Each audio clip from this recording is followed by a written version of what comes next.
The third time Frank Maddox came for Lillian Porter, the creek was finally running again, and she was standing knee-deep in it when he reached for the restraints. She had opened the cattle baron's locked headgate, knowing another arrest could cost her the homestead her father left behind. Frank, the towering cowboy temporarily wearing the law's badge, knew his duty. But he had also seen the missing survey stone, the dying pasture, and the water flowing freely upstream. This time, neither of them could pretend it was only about a broken gate. So why, when Frank rode back to her property for a fourth time, was there no badge on his coat and a folded paper hidden inside it? Stay with their story and tell me when you think Frank's duty stopped being the only thing guiding him. By the first snow of that year, Franklin Maddox had already taken Lillian Porter to the Cedar Run courthouse 3 times. On the 4th visit, he came alone. A thin white crust lay across the fence rails and the roof of the Porter barn.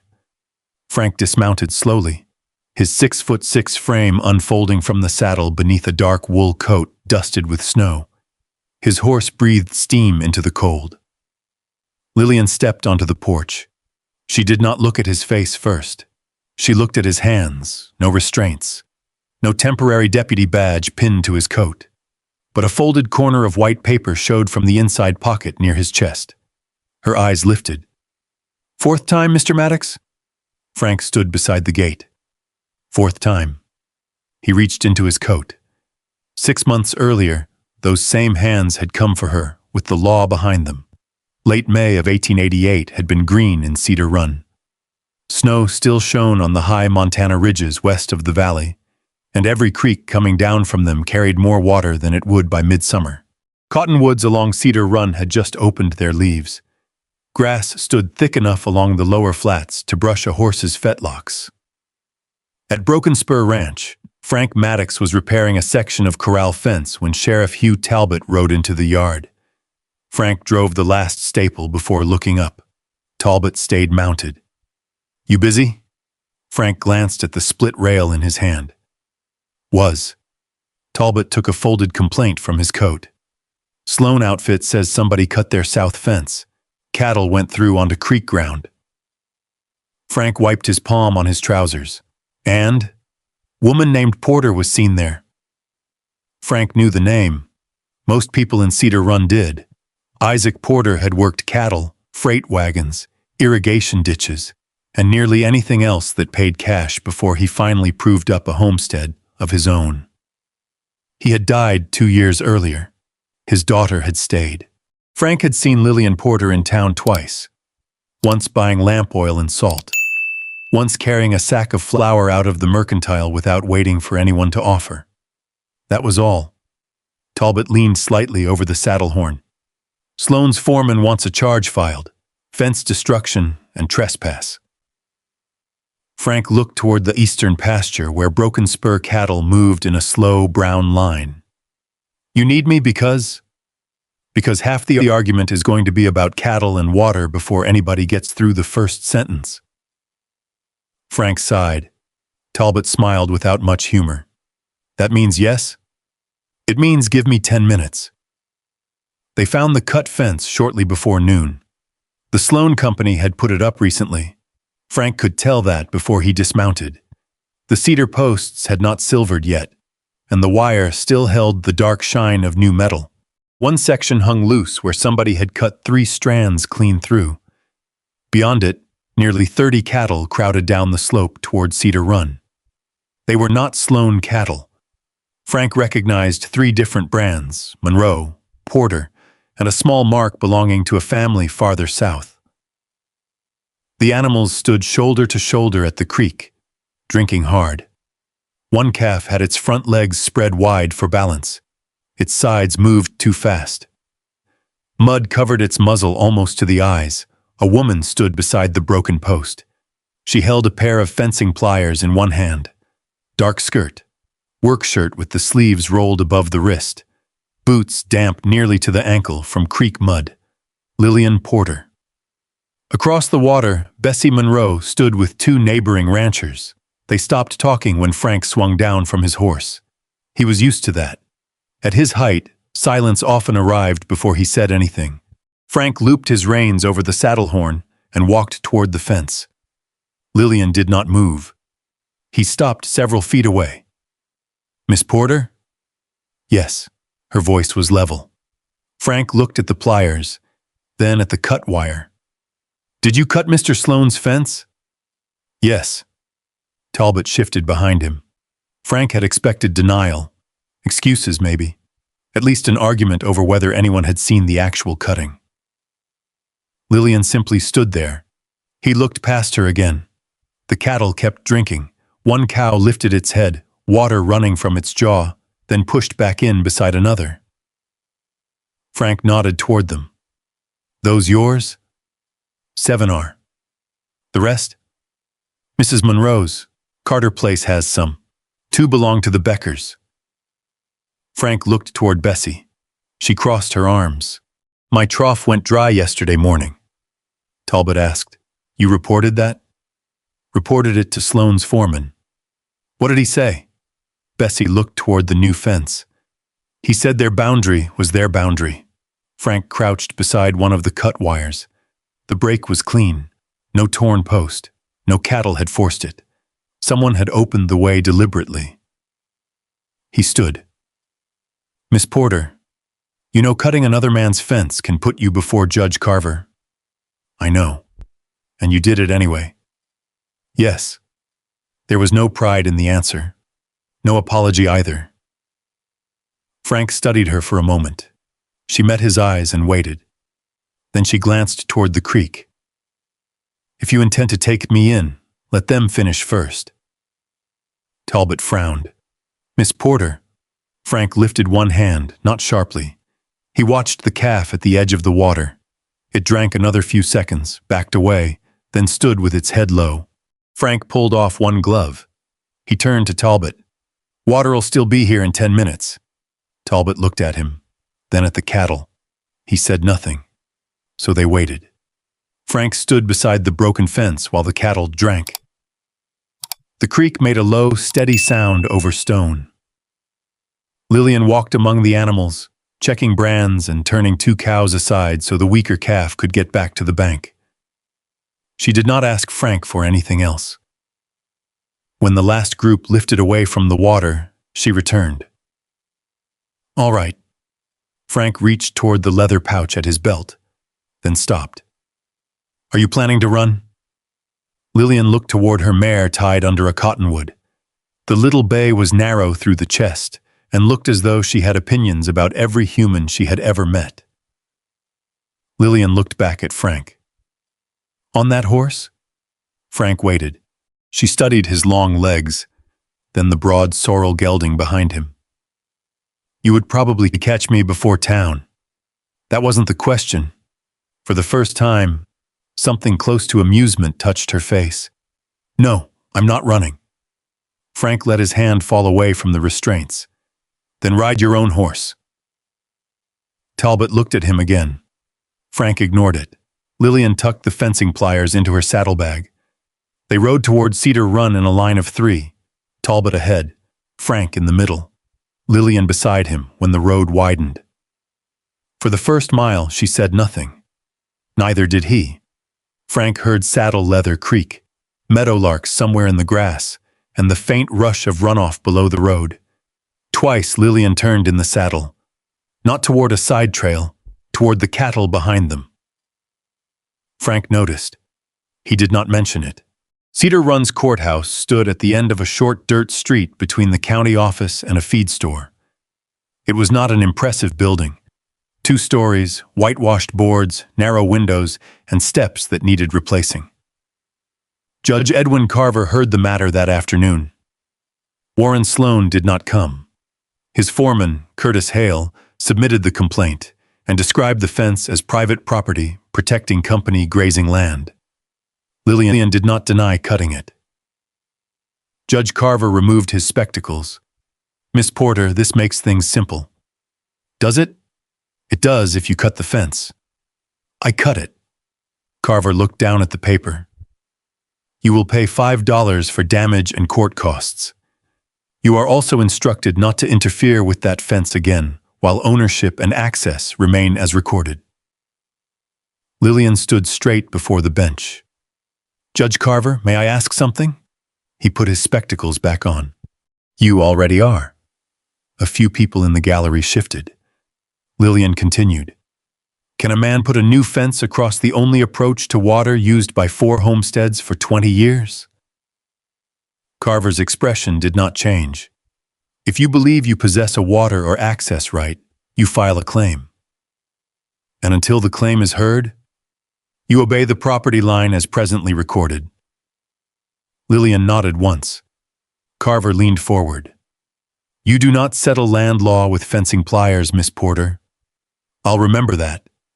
Frank was standing against the rear wall. He watched her turn. Something in her voice stayed with him. Not disrespect, not surrender. She paid the fine from a small cloth purse, counted every coin, and left the courthouse alone.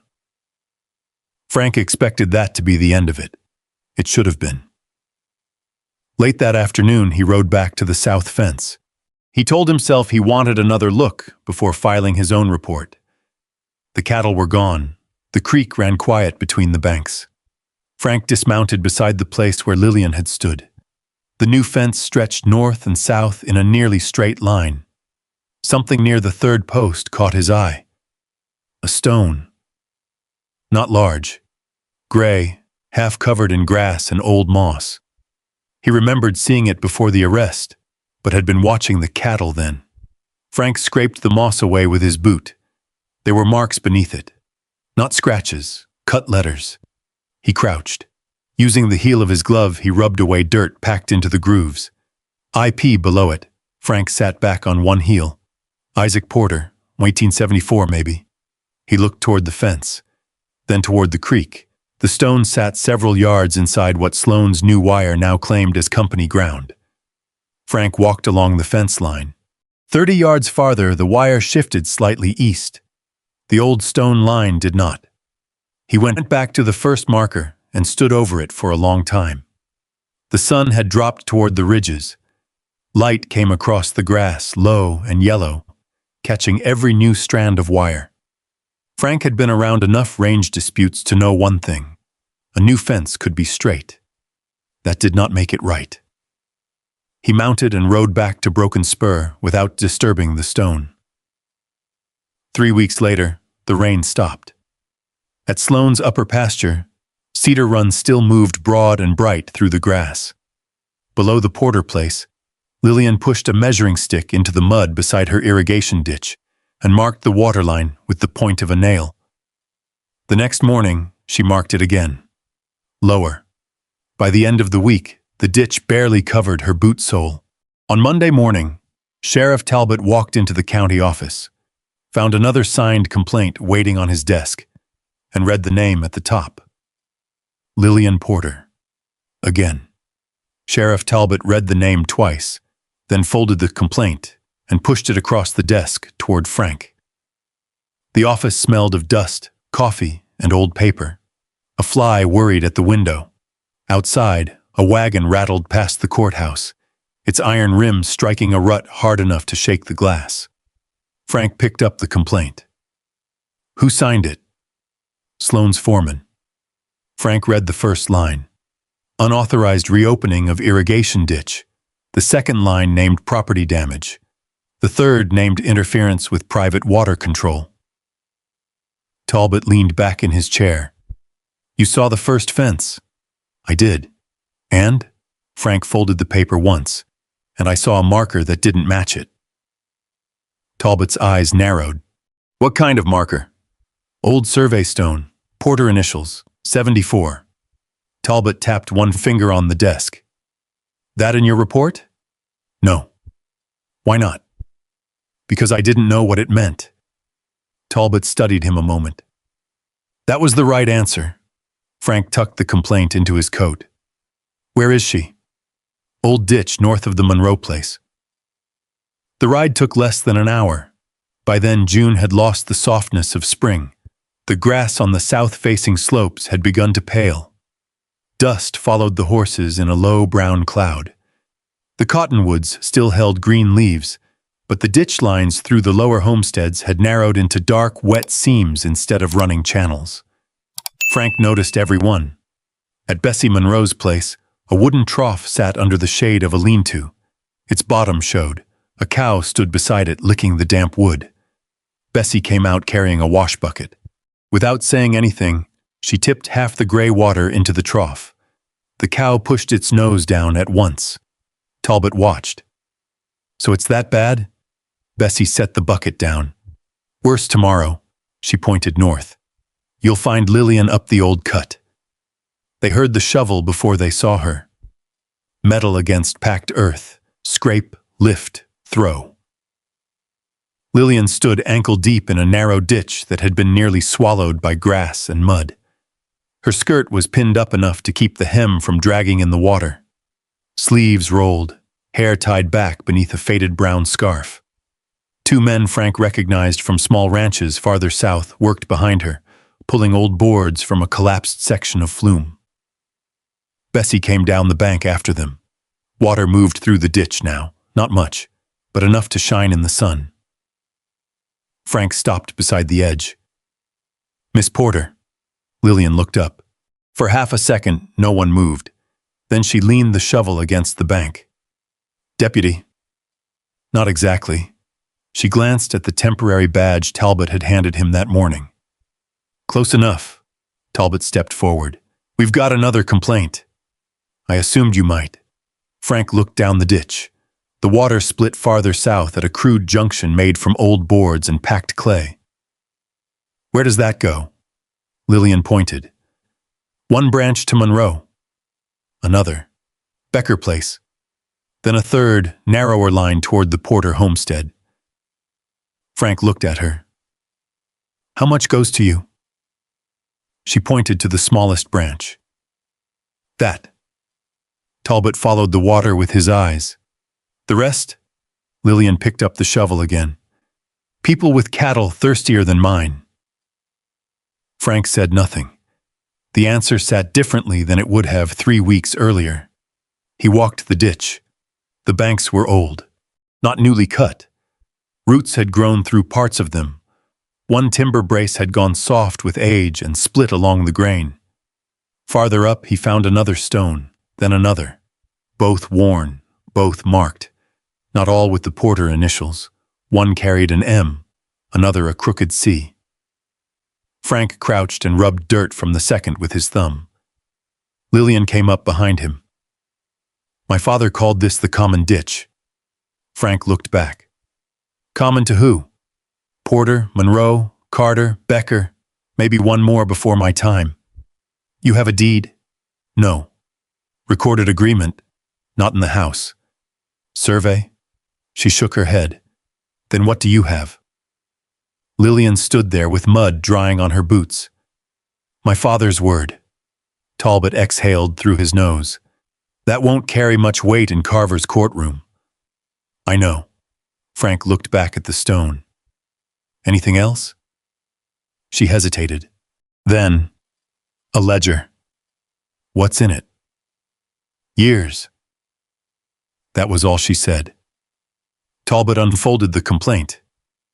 "Miss Porter, I need you to come to town."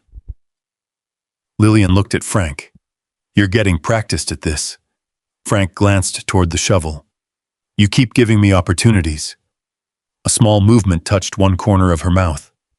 Gone almost immediately. She climbed out of the ditch. This time Talbot insisted they follow procedure. Frank did not argue in front of her. He only asked, "You going willingly?" Lillian brushed mud from her palms. "I did last time." That wasn't the question. She looked directly at him. "Yes." He left the restraints at his belt. They rode in just after noon. The courthouse hearing lasted longer than the first. Sloan's foreman asked for damages. Judge Carver asked Frank what he had observed. Frank stood straight beside the rail. "The ditch is old." "How old?" "Can't say exactly." "Newly cut?" "No, sir." "Recently repaired?" "Yes." "By Miss Porter?" "By Miss Porter and others." Carver looked over his spectacles. "Others using the water?" "Yes." "How many?" At least 3 homesteads that I saw. Sloane's foreman shifted. Frank continued. There are old stones set along the route. Marked. They appear older than the current fence line. The room went quiet. Lillian turned slightly toward him. Judge Carver made a note. Appear? I'm not a surveyor. Good. Keep saying only what you know.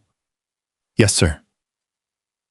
Carver reduced the matter to a small fine and ordered that no permanent decision on the ditch be made until the records were checked. Outside the courthouse, Lillian caught up with Frank on the steps. You put the stones in the report. Frank adjusted one glove. They were there. You could have left them out. He looked at her. I could have. A wagon passed between them and the mercantile across the street. When the noise faded, Frank said, But I saw them. Lillian held his eyes a second longer than before. Then she nodded once and walked away. Frank watched her cross the street. That Sunday, he rode to the Porter place. He told himself he wanted to see the ditch with more time. The next Sunday, he brought a small level borrowed from Broken Spur. The Sunday after that, a length of chain. By the 4th visit, he had no convincing reason left. Lillian did not ask for one. They worked the damaged flume in the morning shade. Frank held one end of a replacement board while she drove a square nail through the brace. Higher, she said. He raised it. Little more. He raised it again. There. Frank held still. Lillian struck twice. The board seated clean. She stepped back.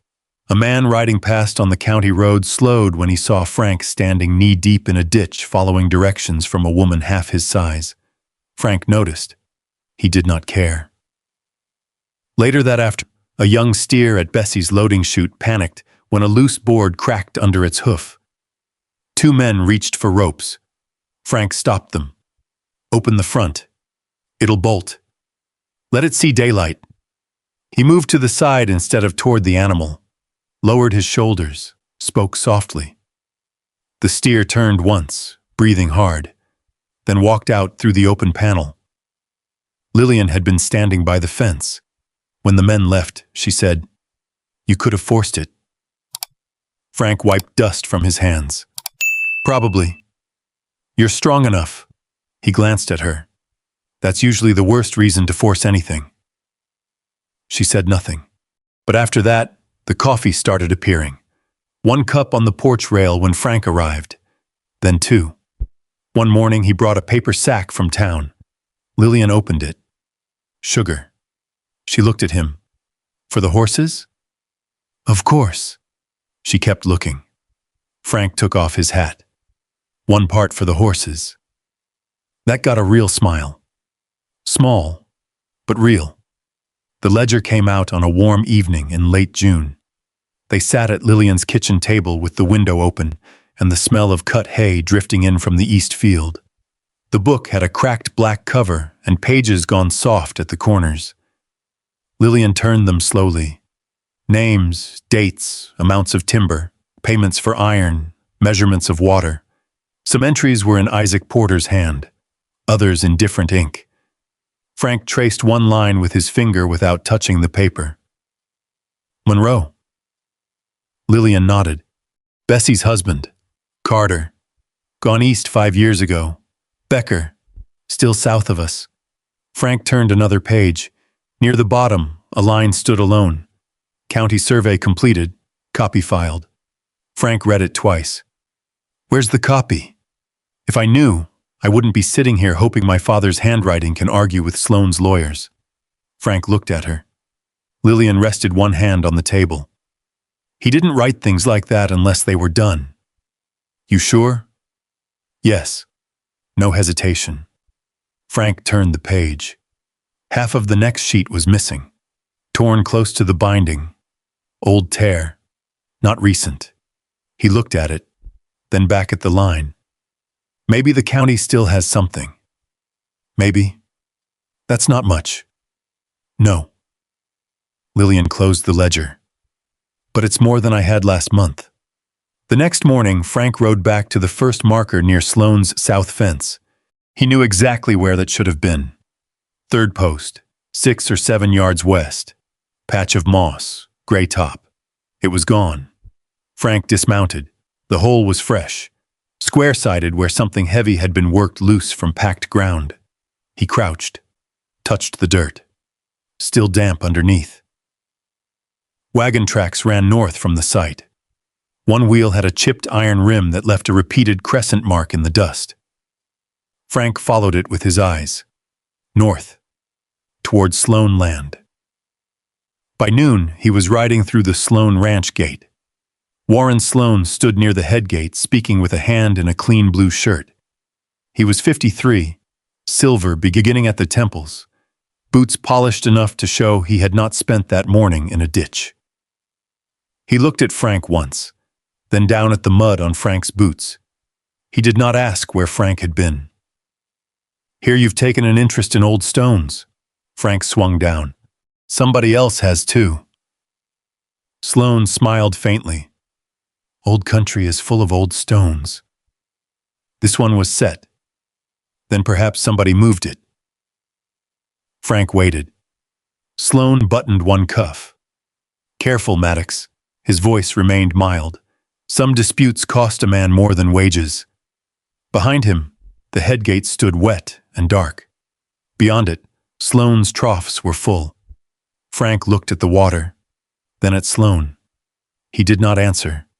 But on the ride back south, he kept seeing the empty square in the earth where the marker had been. And for the first time, he stopped wondering whether Lillian Porter had broken the rules. He started wondering who had been changing them. By August, Cedar Run looked like a different country. The green had gone out of the lower valley. Grass that had brushed Frank's boots in May now broke dry beneath a horse's hoof. Dust settled into the folds of shirts, beneath saddle blankets, along cattle backs. Even the cottonwoods seemed tired. The creek below the Porter place had separated into shallow pools. At Bessie Monroe's trough, a calf went down shortly after noon. Lillian reached it first. Frank was coming through the south gate when he saw her drop the bucket she carried and run. He swung down before his horse had fully stopped. "Shade," Lillian said. Frank bent, slid his arms beneath the calf, and lifted. It was not much weight for him. Still, he moved carefully. They carried it beneath the barn overhang. Frank held its head while Lillian dipped a cloth into a bucket and wet its mouth a little at a time. "Not too much," she said. Frank adjusted his hand. The calf's breathing slowly settled. Neither of them spoke until it tried to pull one front leg beneath itself. Lillian sat back on her heels. Frank released a breath. An hour later, the calf was standing. Outside the barn, Lillian handed Frank a wet cloth. He wiped the dust from the back of his neck. Their fingers touched when he gave it back. Neither moved at once. Frank looked at her. Lillian held his gaze. The barn was quiet, except for a horse shifting in a stall. For weeks, something had been changing between them without either one naming it. Coffee on the porch, a board held steady, a question asked and answered. The comfortable silence of two people who no longer needed to fill every empty space. Frank's hand remained close to hers, then a cowbell sounded from the far pasture. Lillian looked towards it. The moment passed. "West fence," she said. Frank put his hat back on. "I'll check it." But the west fence was no longer the worst problem. 2 days later, Warren Sloan completed a new diversion headgate upstream. It was heavier than the old structure. Fresh timber, iron fittings, new hinges. Enough control to send most of the creek toward Sloan's pasture when the gate was set. By evening, Bessie's ditch was mud. Lillian rode into town the next morning. Charles Weller kept a narrow office above the harness shop. His desk was buried beneath land filings, mortgage papers, ink bottles, and rolled maps tied with string. He read Lillian's petition twice. "You need the old survey." "I know." "Or a recorded easement." "I know." "Or somebody who can establish the ditch predates Sloan's title." "How long?" Weller removed his spectacles. "If the records are where they should be, a few weeks." Outside, a cow tied near the hitching rail gave a dry, hoarse call. Lillian looked through the window. A few weeks, if we're lucky. She folded her copy of the petition. That evening, she rode from homestead to homestead. She did not ask Frank. That mattered. At Bessie Monroe's kitchen table, 5 people listened while a kerosene lamp smoked between them. Lillian laid out what Weller had told her. If we open that gate ourselves, Sloan will file another complaint. One man rubbed his jaw. Could be worse than a fine this time. Yes. You still mean to do it? Lillian looked around the table. I mean to get water moving before we lose more cattle. Bessie stood. I'm going. 3 others agreed. 2 did not. Lillian nodded to them. No hard feelings. Nobody goes who doesn't choose it. They left after dark. The headgate sat in a narrow cut where the creek turned south. Moonlight silvered the water backed behind it. Lillian stepped into the creek. Cold water climbed to her knees. Bessie held the lantern low while one of the ranchers worked at an iron fitting with a wrench. The bolt resisted, then moved. Wood groaned under the pressure. Again, Lillian said. The man leaned into the wrench. The iron gave another quarter turn. Lillian put both hands against the release bar. The gate shifted. Water pushed through. First a narrow stream, then a broad rush. It spilled into the old channel and ran south. For a few seconds, nobody spoke. Bessie laughed once under her breath. Far below them, Cedar Run was moving again. Then Lillian saw the lanterns on the ridge. 3. One belonged to Sheriff Talbot, another to Sloan's foreman. The third was carried by a man she recognized before she could see his face. Frank. The water continued rushing around her legs. Nobody needed to explain what had happened. Talbot dismounted. Lillian. She stepped out of the creek. Frank stayed beside his horse. His face gave her nothing. That hurt more than anger would have. Talbot held up the complaint. Destruction of a commercial water structure, trespass, interference with the diversion works, Sloan's claiming damages. Lillian looked at Frank. 3rd time. His jaw tightened. Yes. She held out her hands. Do I get the restraints this time? Frank looked toward Talbot. The sheriff did not answer. He did not need to. The charge was no longer a $5 fence complaint. Frank reached for the restraints. His hands had repaired wagon tongues in freezing weather. They had held frightened horses steady and pulled stubborn cattle from spring mud. The small lock missed the catch the first time. Frank stopped, tried again. Click. Lillian never pulled away. She did not tell him it was all right. She did not make his duty easier for him. Frank checked the fit so the iron would not bite her wrist, then stepped back. The ride into town was nothing like the first 2.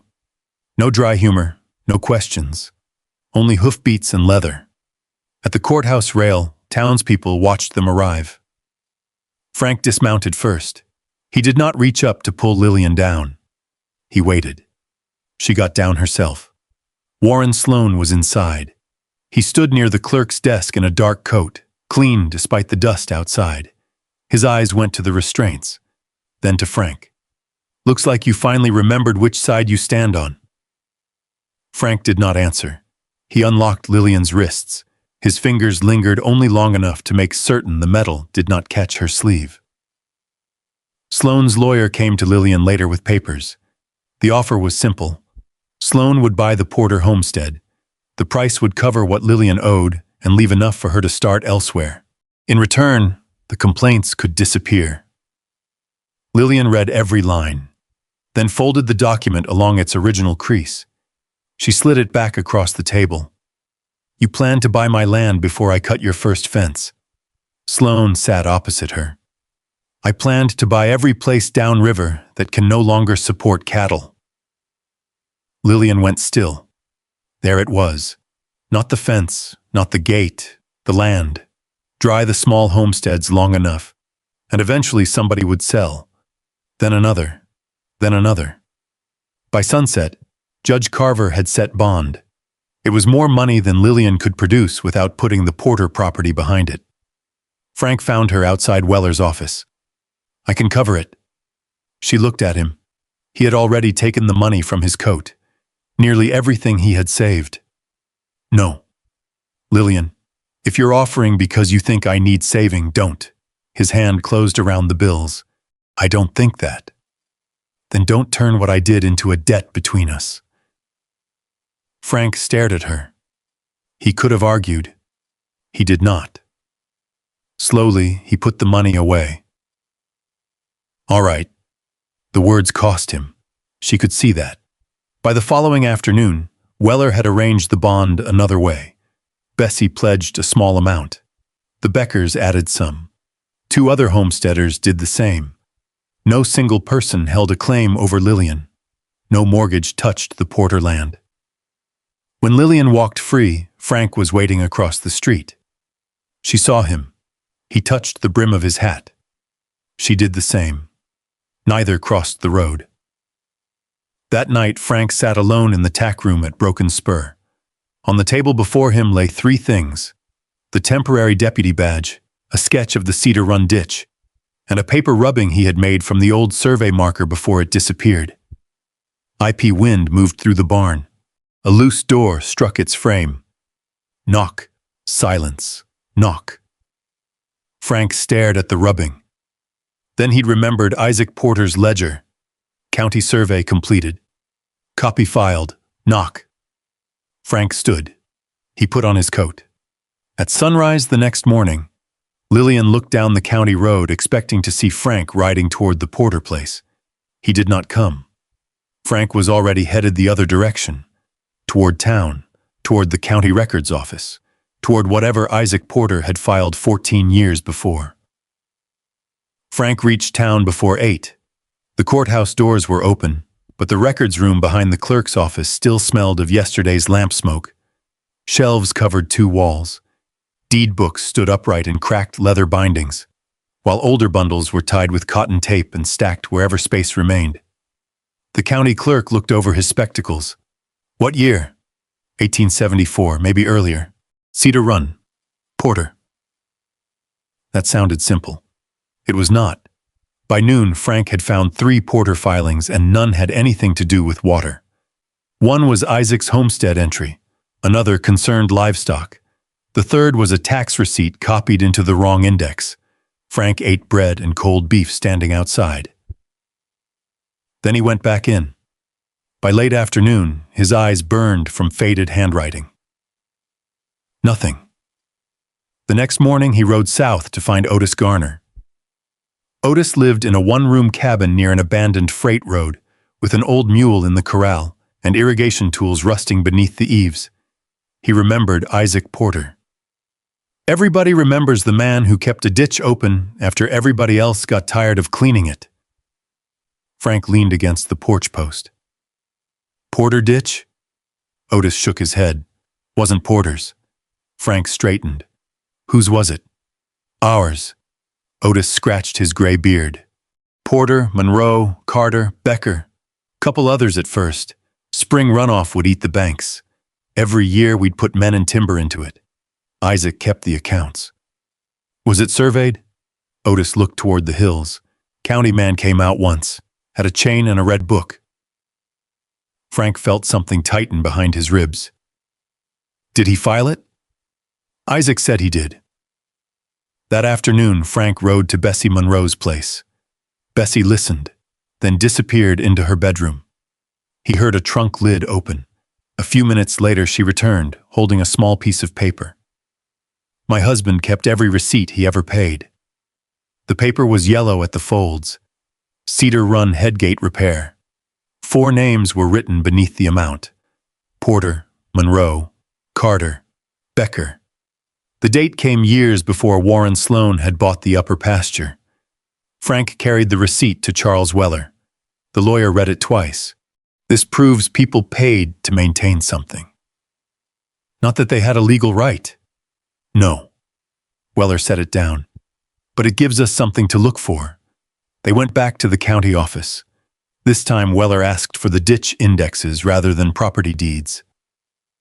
Near sunset, the clerk ran one finger down a page, then stopped. Here. Frank came around the desk. Cedar Run Cooperative Ditch. Book C. The clerk looked toward the shelves. Book C isn't here. Frank stared at him. Where is it? Storage. Binding came apart last winter. Storage turned out to be a back room beneath the stairs. There was no mystery to it, only dust, bundles, broken bindings, old paper. Frank spent another 2 hours opening packets that had nothing to do with Cedar Run. Then the clerk said, Maddox. Frank turned. The man held a folded plat. The paper was yellowed and brittle at the corners. They carried it upstairs and opened it beneath the lamp. A line crossed the page from the upper creek through the downstream claims. Small marks appeared along it. Survey stones. Frank recognized the pattern. Then Weller found the notation written beside the ditch. He read it aloud. Right of passage and proportionate diversion to downstream claims. Nobody spoke for several seconds. Frank looked at the date. Isaac had been right. County survey completed. Copy filed. Weller sat down. This changes the hearing. But it was not the last thing they found. The next morning, Weller pulled the abstract attached to Sloane's purchase of the upper land. He ran his finger down the page. Stopped. Read one line. Then read it again. Subject to recorded ditch access. Frank looked up. He knew. He bought the property with that language in the title. Sloane had not mistaken where his rights ended. He had counted on nobody else finding out. The lower homesteaders would lose cattle first, then money, then land. A dry farm sold cheaper than a watered one.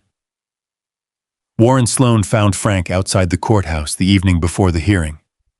You've been busy. Frank closed the gate behind him. So have you. Sloane rested one hand on the hitching rail. Broken Spur moves 200 head through my north lease next month. Frank said nothing. You testify tomorrow. That lease closes.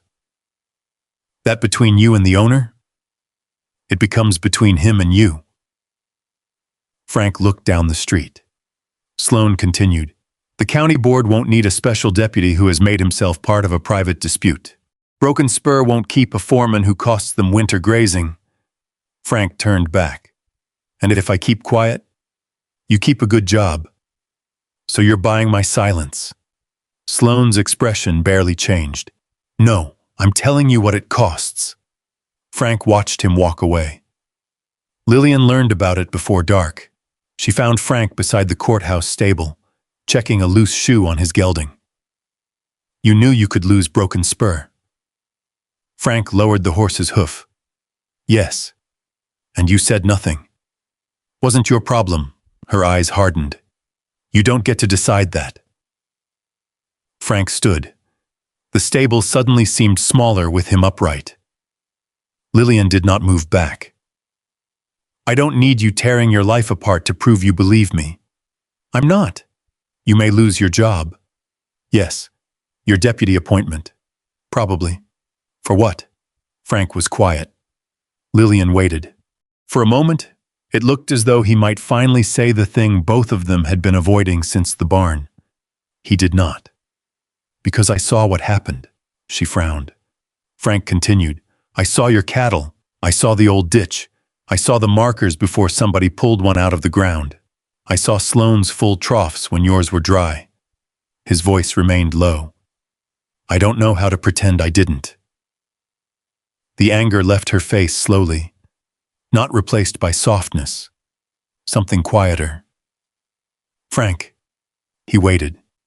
She looked down at his hands, then back at him. Tomorrow, you tell what you know. I intend to, and I'll tell what I did. He nodded. For the first time, that was enough. The hearing began the next morning. Charles Weller entered the plat. Otis Garner testified about digging and maintaining the common ditch with Isaac Porter and the others. Bessie unfolded her husband's old receipt. Frank explained the survey stones, the ditch grade, the condition of the lower troughs, and the new diversion structure upstream. Sloane's attorney tried to push him beyond what he knew. Frank refused. Are you a surveyor? No. An attorney? No. An expert in territorial water law? No. Then what exactly are you qualified to tell this court? Frank looked toward Judge Carver. What I saw. Carver nodded. That will do. Then Lillian stood. Weller could have spoken for her. She chose to speak herself. Judge Carver looked down from the bench. Miss Porter, did you open Mr. Sloane's headgate? Yes. Knowing the structure stood on his property? Yes. Knowing you had been instructed to seek relief through the court? Lillian's hand rested on the rail. Yes. Carver leaned back. Then why? Outside the window, a cow tied near the hitching post moved in the heat. Its bell gave one dull sound. Lillian looked toward it. Because the papers could still be found the next morning. She turned back to the judge. A dead animal couldn't wait for them. Nothing more. Carver recessed for an hour. When he returned, the courtroom filled before he sat down. The recorded easement stood. Sloane could not block all downstream flow. A temporary allocation would be restored until a new survey established the proper proportions.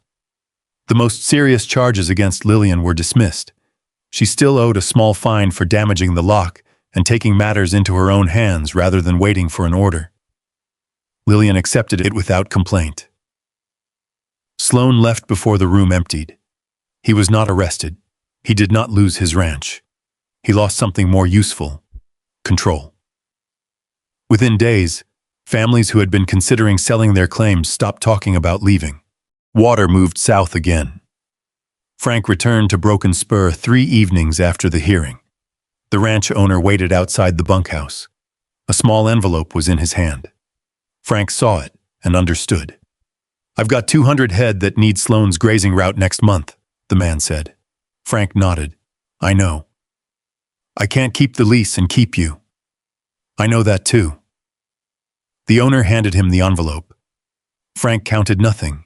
He folded it and put it into his pocket. By sunset, his belongings fit into a bedroll, a wooden box, and his saddlebags. He tied them behind his saddle. No argument. No request to reconsider.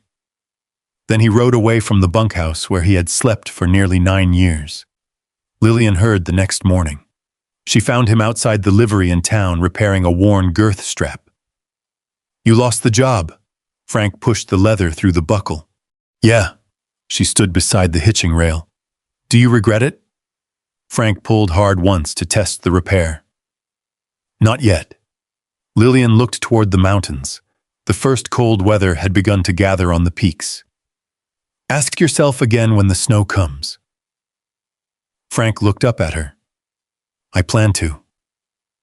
She almost smiled. Then she left him there. No kiss, no promise, no debt. 3 weeks later, the first snow reached Cedar Run. Lillian was inside her kitchen when she heard a horse outside. She crossed to the window. A large rider came slowly along the white road. Frank. He stopped beside her gate and dismounted. The broken spur coat was gone. So was the temporary deputy badge. Lillian stepped onto the porch. Then she saw it. A folded piece of paper showing from inside his coat. For several seconds, Lillian did not move. Snow rested along the porch rail in a thin white line. The ditch beyond the house had frozen at the edges, though dark water still moved beneath the center. Frank's horse stood near the gate, steam lifting from its nostrils. Frank took off his hat. Snow had gathered across his shoulders. Lillian opened the door wider and stepped onto the porch. Her eyes went to his hands. Empty. No restraints, no badge. Still, there was that paper. 4th time, Mr. Maddox? Frank looked at her. 4th time. She folded her arms against the cold. Should I get my coat or my lawyer? Neither. A pause. Unless you plan on leaving me out here.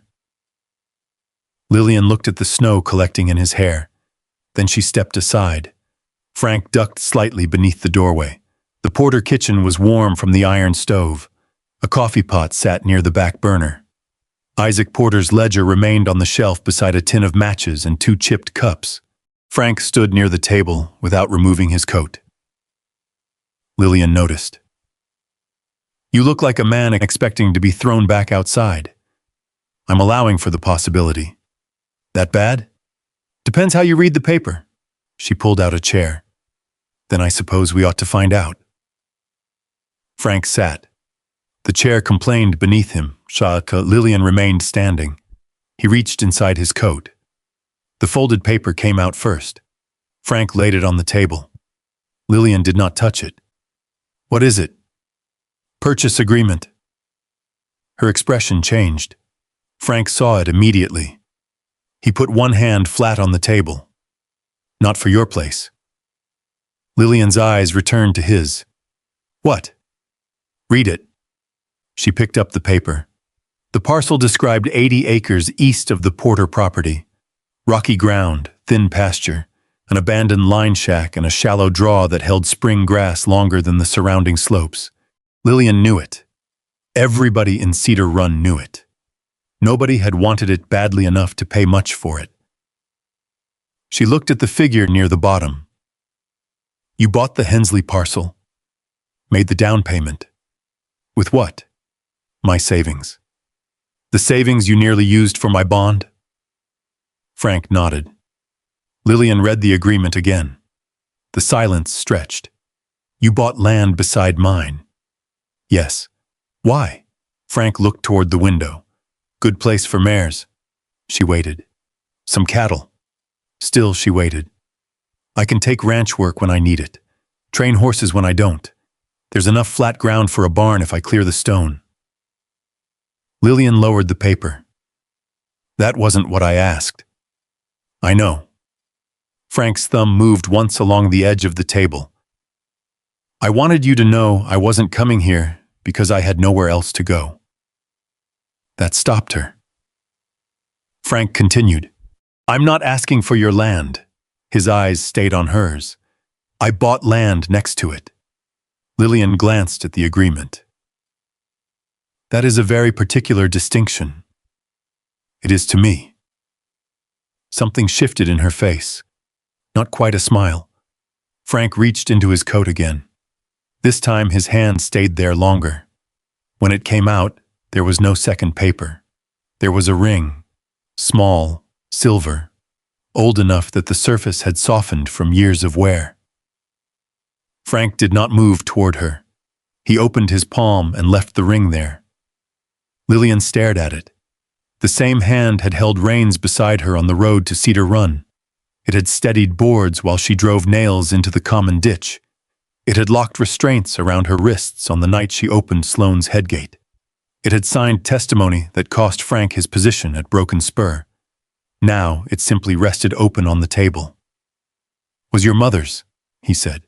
Lillian looked up. Frank swallowed once.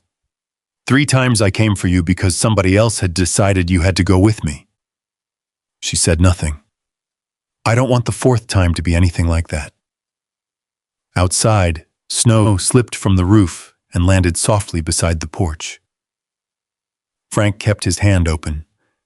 "Lillian Porter, I want to live beside you." He paused. "Work beside you." Another pause.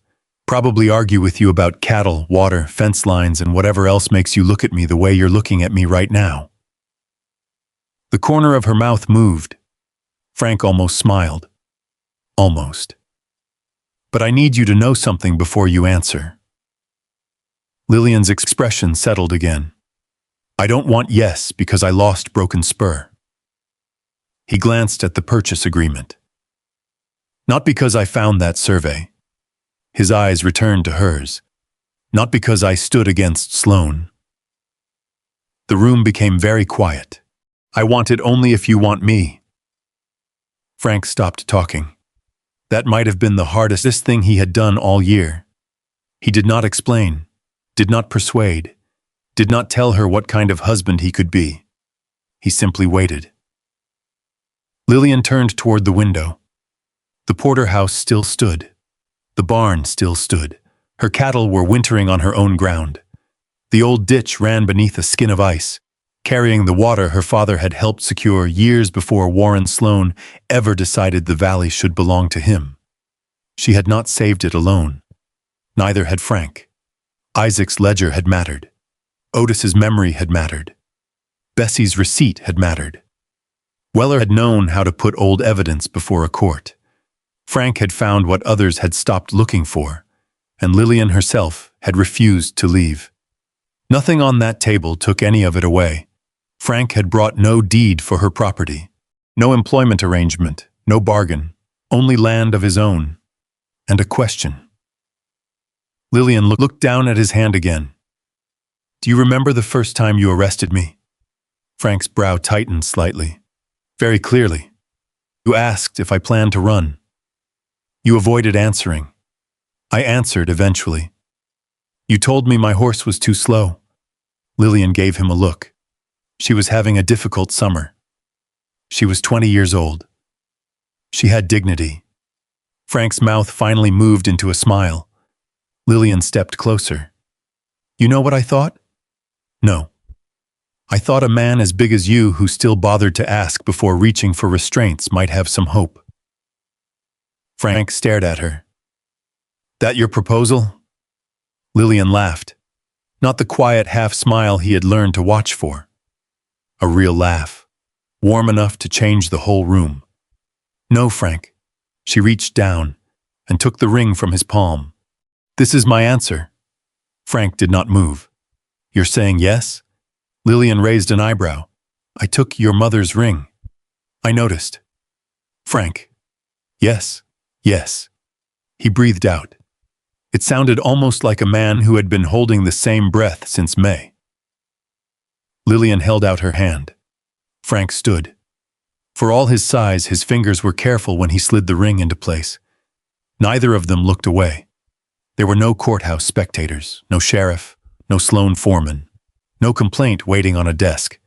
For once, nothing stood between them except a kitchen table, 2 cups of cooling coffee, and a choice freely made. By spring of 1889, Cedar Run was running high again. Snowmelt came down from the mountains and filled the channel until water pressed brown and cold against the banks. The county surveyors had returned. New markers stood where the old ones belonged. The rebuilt headgate divided the flow according to the recorded rights, and the lower ditches carried water again. One April morning, Lillian stood beside the common ditch adjusting the gate into her west pasture. Across the fence, Frank led 2 young mares through the 80 acres he had bought. The land had not improved much. There were still stones everywhere. The line shack still leaned. Frank had built half a barn and complained about the wind twice before breakfast. Lillian liked it. They married after spring roundup, small ceremony, no grand celebration. Bessie wore her best blue dress.